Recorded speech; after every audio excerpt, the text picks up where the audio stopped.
We celebrate on Australia Day the most successful multicultural society in the world.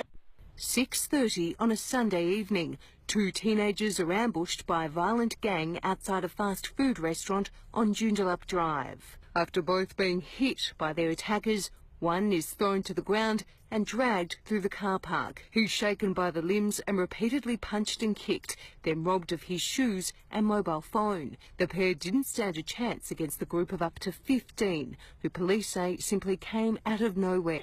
The most successful multicultural society in the world.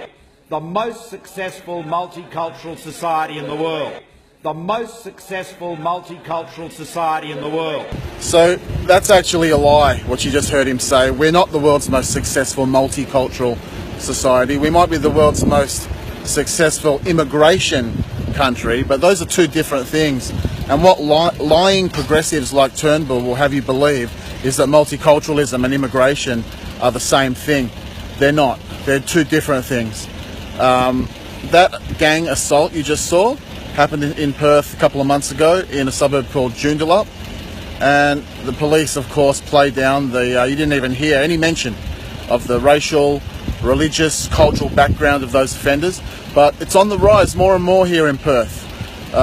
When you think of ethnic gangs, you think of Melbourne or Sydney, not so much Perth, but we're catching up. Melbourne and Sydney haven't learnt the lessons of Europe, and Perth is not learning the lessons of Melbourne and Sydney.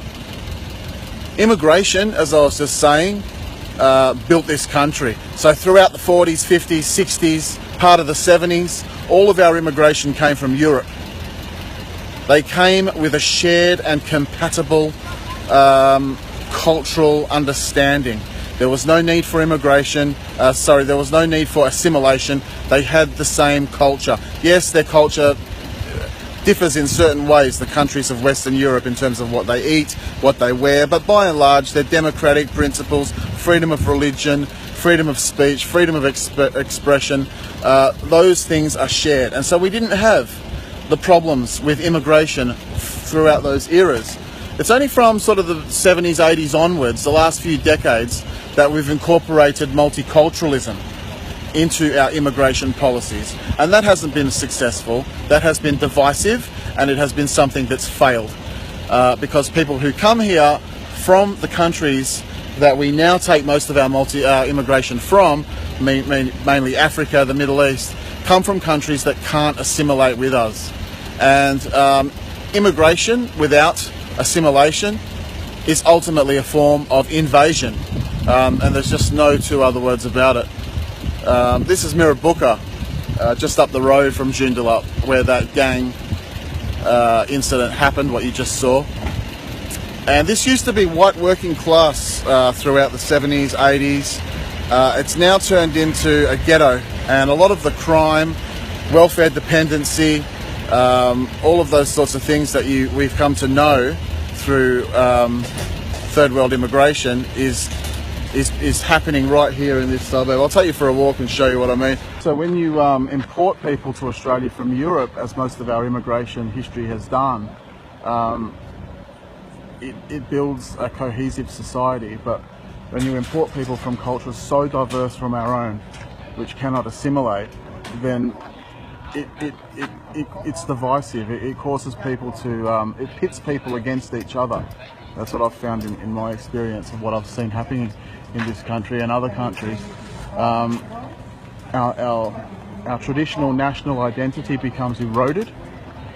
See, there's a mosque up there, and this sort of shops here has become sort of taken over by really an identity which is foreign to the traditional Australian identity. Now, some people might say that that's a good thing and it's all rainbows and unicorns, but political correctness demands us to deny reality, you know.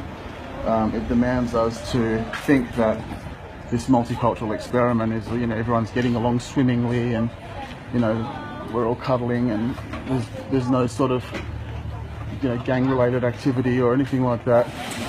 But,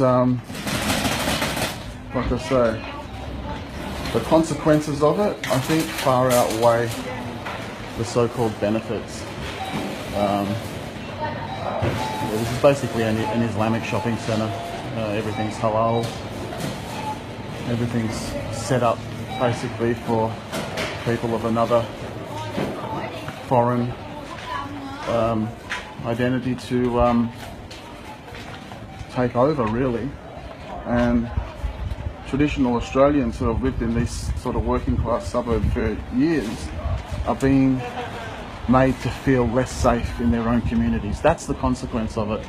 You know what I mean? That's the true consequence of it. Ask yourself this: has multiculturalism made us a safer society? Has it made our citizens, particularly our weaker, more vulnerable, elderly, do they feel safer in communities like this now when they get to go out in public, maybe late at night, or you know, standing at an ATM in the middle of the night in a shopping centre like this? Would you feel safe? Has it created people who want to work, who want to build up our country in the way that people did who came from Europe throughout those bygone eras of immigration? Or has it created people who want to come here and basically leech off the system, be perpetual welfare benefit recipients? I think that is really what's happened here, and I just think that it's a real shame that Australia is losing its cultural and national identity, and we are becoming something that we weren't. People think that's a good thing. I don't know if it is. Not to mention these gangs that are running through our suburbs now, terrorising people. So you're not going to believe this. I was filming that yesterday at Mirrabooka, and I was going to go home and edit it, and then on the way home the news comes on, and there's been a gang-related death in my suburb, the suburb that I actually live in, Canning Vale. It happened at the shops that I go to a couple of times a week. I didn't even have to drive to get here where I am right now. I just walked across the street. So what happened was, it started over there at Dan Murphy's bottle shop. Big gang brawl between, I heard it was Africans and Aboriginals.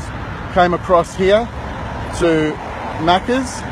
2 people got stabbed, 1 critical, 1 not so much. And then it sort of broke up. They went to a bus stop, and then someone's ploughed into that bus stop and someone's dead. Now the full details haven't been released yet. The cops are saying they still don't know exactly what happened. They're playing down the ethnic component to this, but it is definitely a huge component of this. I know these people, not personally, but they go to a school. They're only young, they're like 17 years old.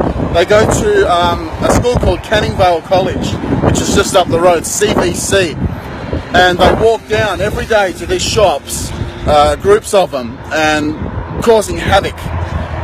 This area is just a pretty sleepy, laid-back suburb, laid-back community, but ethnic gangs have come even here. So Perth, you know, we're on the same track to become just like Melbourne, just like Sydney, just like Europe, but they're going to keep importing the third world here. The details, as I said, are still sketchy. The cops are still investigating it. 1 person's dead. I believe that it's a white kid. I don't know the circumstances yet, but yeah, try to give you more details as they come. So this is where the journo's here. This is like 1 street away from where I was just filming down at the shops, and this is where the kid died in the car who plowed into the gang. I still don't know the circumstances. Journos are here filming. That was the bus stop that they were at when they got smashed into.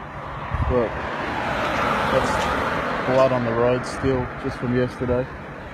Journalists here. I suppose the cops are going to reveal more, but as I said, I just talked to these journos and they actually told me that they know the police are playing down the ethnic component to this. They don't want to alarm us with the fact that, you know, ethnic gangs are running riot here in the southern suburbs of Perth. But that's where we're at, that's what's happening. So yes, the most successful multicultural society in the world.